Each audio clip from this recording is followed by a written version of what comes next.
ผมชื่อนายอมริศักดิ์แต่สาขาวิทยาการคอมพิวเตอร์ครับผมนายอัชรเพชรสาขาวิชาการคอมพิวเตอร์ครับวันนี้ผมจะมานำเสนอมินิโปรเจกต์เกี่ยวกับแจ้งเตือนการขโมยนะครับ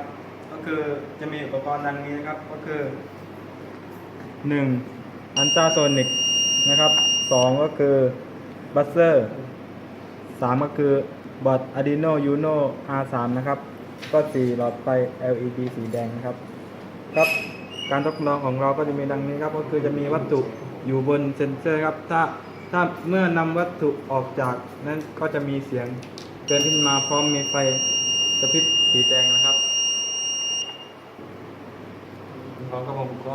ขอจบการนำเสนอเพียงเท่านี้ครับ